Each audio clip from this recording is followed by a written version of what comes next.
Hello दोस्तों, welcome to गुरु ज्ञान academy YouTube channel. दोस्तों, आज हम एक नया चैप्टर स्टार्ट करने जा रहे हैं। चैप्टर 3 है जिसका नाम है विश्व जनसंख्या वितरण घनत्व वृद्धि। ये इस चैप्टर का नाम है। अब देखते हैं जनसंख्या वृद्धि क्या है।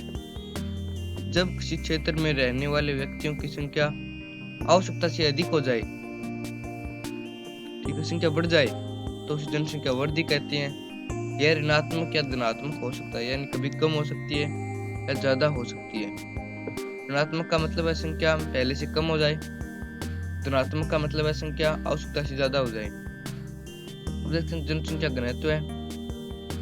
तो ये देखिए दोस्तों, जनसंख्या घनत्व क्या चीज है, यानी प्रति वर्ग किलोमीटर जो एरिया होता है उसमें रहने वाले औसत जनसंख्या को, ये जैसे पूरे जिले की राज्य की औसत निकाली जाती है, उसके अनुसार जनसंख्या घनत्व है जो होता है वो ये लोग हैं जनसंख्या वृद्धि या जनसंख्या को जो आंकड़ा लेते हैं वे लोग निकालते हैं। यानी प्रति वर्ग किलोमीटर में जितने लोग औसत में आ रहे हैं वो जनसंख्या घनत्व है। जैसे 20 लोग हैं, 25 लोग हैं। अब देखते हैं जनसंख्या घनत्व का तात्पर्य जनसंख्या एवं धरातल के मध्य अनुपात से है। ठीक है, देखिए विश्व की जनसंख्या 85% उत्तरी गोलार्ध में व 15% दक्षिणी गोलार्ध में, यानी उत्तरी गोलार्ध में है 85% जनसंख्या। अब देखते हैं हम जनसंख्या घनत्व के प्रकार कौन कौन से हैं और इसका सूत्र, यानी इसको कैसे ज्ञात किया जाता है। इसमें पहला एक गणितीय घनत्व है। इसमें देखिए, इसमें मनुष्य तथा धरातल के मध्य का अनुपात ज्ञात किया जाता है। इसमें जनसंख्या के जमाव की गणना की जाती है। ठीक है, इसका जो फॉर्मूला है वो इस प्रकार से है। गणितीय जनसंख्या घनत्व बराबर कुल जनसंख्या बटा में कुल क्षेत्र। नंबर 2 देखिए आर्थिक घनत्व है। ये आपको सूत्र कहीं काम नहीं आएगा, लेकिन ये बोर्ड एग्जाम में या पूछ लिया जाता है कहीं, तो याद जरूर रखें। नंबर 2 देखिए आर्थिक घनत्व है। इसमें किसी प्रदेश के संसाधनों की उत्पादन क्षमता तथा उस प्रदेश में निवास करने वाले मनुष्यों की संख्या पर विचार किया जाता है। इसमें नंबर 1 है आर्थिक घनत्व है। इसका जो फॉर्मूला है वो है जनसंख्या अपॉन संसाधन। नंबर 3 है कायिक घनत्व है। इसे कृषि क्षेत्रीय घनत्व भी कहते हैं। इसमें कृषि के उपयोग में ली जाने वाली भूमि, यानी जो कृषि भूमि है, तथा उस प्रदेश की समस्त जनसंख्या के बारे में विचार किया जाता है। इसका फॉर्मूला है जनसंख्या बटा कृषि भूमि क्षेत्र। नंबर 4 देखिए कृषि घनत्व है। इसमें कृषि योग्य भूमि तथा कृषि कार्य में लगी जनता के बारे में विचार किया जाता है। ये दोनों लगभग सेम ही है। इसका फॉर्मूला वही है कृषक जनसंख्या बटा में कृषि भूमि क्षेत्र फल। अब देखते हैं नंबर 5 पोषण घनत्व है। ये क्या चीज है, इसमें खेती की भोज्य यानी कि खाद्यान्न फसलों के क्षेत्रफल तथा उस प्रदेश की जनसंख्या के बारे में विचार किया जाता है। यानी जो खाद्यान्न फसलें कितने क्षेत्रफल में उगाई जा रही है उसके आधार पर ये पोषण घनत्व निकालते हैं। इसका फॉर्मूला है जनसंख्या बटा में भोज्य फसलों का क्षेत्रफल। ठीक है, यहाँ तक समझ में आ गया। आगे देखते हैं विश्व में जनसंख्या घनत्व एवं वितरण को प्रभावित करने वाले कारक कौन कौन से हैं, यानी किन किन कारणों से जनसंख्या घनत्व प्रभावित होता है। सबसे पहले तो है धरातल। यह धरातल जनसंख्या घनत्व एवं वितरण को प्रभावित करने वाला महत्वपूर्ण कारक है। जहां पर धरातल उबड़ खाबड़ तथा विषम होगा वहां जनसंख्या घनत्व कम, तथा जहां पर धरातल समतल व अनुकूल होगा वहां पर जनसंख्या घनत्व या वितरण अधिक होगा। जैसे समतल मैदानी प्रदेश में जनसंख्या घनत्व ज्यादा होता है और पहाड़ी क्षेत्रों में जनसंख्या घनत्व कम है। अब अब देखते हैं जल की उपलब्धता। इसमें देखिए विषम जलवायु मानव बसाव में बाधा होती है, इसलिए विषम जलवायु वाले क्षेत्रों में जनसंख्या कम पाई जाती है तथा जहाँ पर जलवायु अनुकूल होती है वहाँ पर जनसंख्या ज्यादा पाई जाती है। यानी मौसम किस प्रकार है, वहाँ पे पानी की आपूर्ति है या नहीं, उसके आधार पर भी जनसंख्या का घनत्व होता है। जैसे भूमध्य रेखा प्रदेश। अब देखिए नंबर 4 मृदा यानी मिट्टी किस प्रकार की है। जिस स्थान पर मृदा उपजाऊ हो वहां पर जनसंख्या ज्यादा पाई जाएगी, जहां पर मृदा अनुपजाऊ हो वहां पर जनसंख्या कम होगी। जैसे उत्तर का मैदान है, यहाँ पर जनसंख्या ज्यादा है क्योंकि यह भूमि बहुत ही उपजाऊ है। और गंगा यमुना दोआब क्षेत्र यह भी बहुत ही उपजाऊ मृदा है यहाँ पर, इसे यहाँ पर बहुत सारे लोग निवास करते हैं। देखते हैं नंबर 5 खनिज।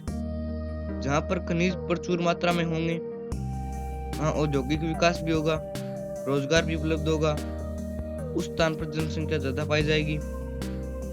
तथा जहाँ खनिज नहीं होंगे जनसंख्या घनत्व कम होगा।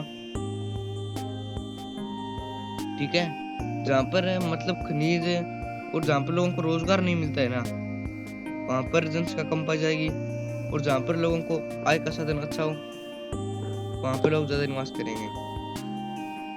नंबर 6 देखिए परिवहन।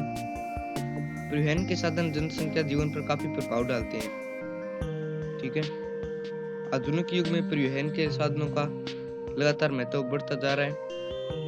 परिवहन विकास का प्रतीक माना जाता है, परिवहन विकास का प्रतीक है।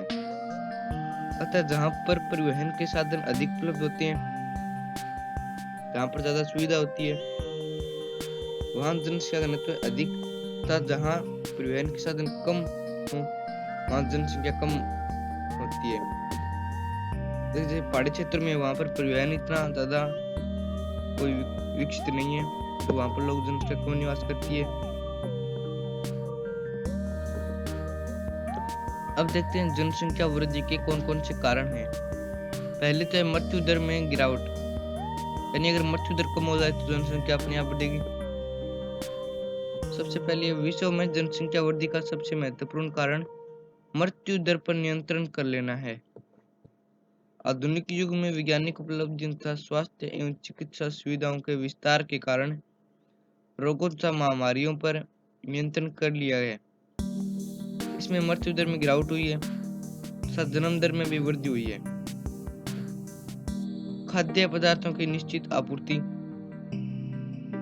विश्व में खाद्यान्नों एवं अन्य खाद्य पदार्थों की निश्चित आपूर्ति एवं नियमित तरीकों से आपूर्ति होने के परिणाम स्वरूप जनसंख्या वृद्धि में बढ़ोतरी हुई है। इस प्रकार खाद्य पदार्थों की निश्चित आपूर्ति भी जनसंख्या वृद्धि का एक प्रमुख कारण है। औद्योगिक विकास, यह भी जनसंख्या वृद्धि का एक उत्तरदायी कारक है।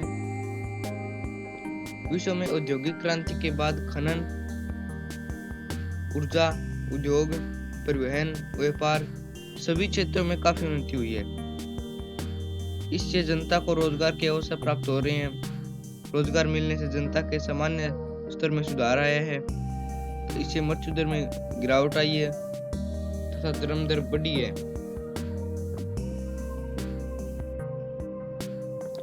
अब देखते हैं नंबर 4 कारक शांति और सुरक्षा। वर्तमान में शांति और सुरक्षा की स्थापना होने से विश्व में सामान्य प्रगति हुई, तथा इससे शांति काल की अवस्था में जन्म दर में बढ़ोतरी हुई है। नंबर 5 देखिए परिवहन।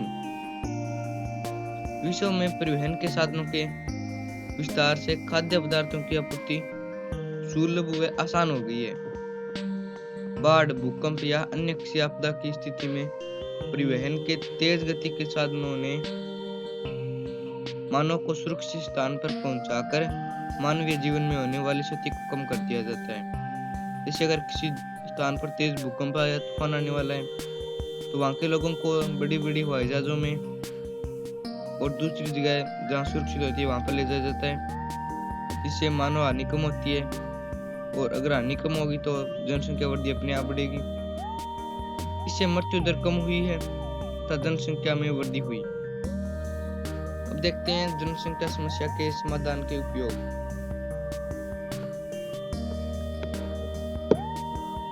सबसे पहले भौगोलिक साधनों का सीमित प्रयोग। जिन प्राकृतिक संसाधनों से जनसंख्या का भरण पोषण होता है उनकी मात्रा सीमित है, इसलिए हमें संसाधनों का विवेकपूर्ण प्रयोग करना चाहिए। कृषि का नवीनीकरण। जनसंख्या में खाद्य समस्या के समाधान के लिए कृषि का नवीनीकरण करना बहुत आवश्यक है। इन कृषि को नए तरीके से बीजना, इससे खाद्यान्न संबंधी समस्या का समाधान हो जाएगा। नंबर 3 है सागरीय संसाधनों का उपयोग। आधुनिक समय में अधिक जनसंख्या होने से संसाधनों की खपत अधिक हो रही है, इसलिए सागरीय संसाधनों का भी उपयोग में लाना चाहिए ताकि जनसंख्या की आवश्यकताओं को पूरा किया जा सके। ठीक है, नंबर 4 देखिए, शिक्षा आधुनिक समय में बहुत महत्वपूर्ण है और आवश्यक भी है, इसलिए शिक्षा का प्रचार प्रसार करना चाहिए ताकि लोग शिक्षित बन सकें तथा जनसंख्या वृद्धि की दर में कमी हो सके। नंबर 5 देखिए, वर्तमान में जनसंख्या काफी हद तक तीव्र रूप से बढ़ रही है। वर्तमान में जनसंख्या काफी हद तक तीव्र रूप से बढ़ रही है। इस अप्रत्याशित वृद्धि को रोकने के लिए लोगों में जागरूकता लानी होगी। परिवार नियोजन, संतति निग्रह जैसे उपायों के लिए लोगों को प्रोत्साहित करना होगा। ठीक है, इस प्रकार से हम जनसंख्या का समस्या है वो उसका समाधान कर सकते हैं। दोस्तों, अगर आपको वीडियो अच्छी लगी है तो लाइक करें, चैनल को सब्सक्राइब नहीं किया तो इसे जरूर सब्सक्राइब करें। धन्यवाद।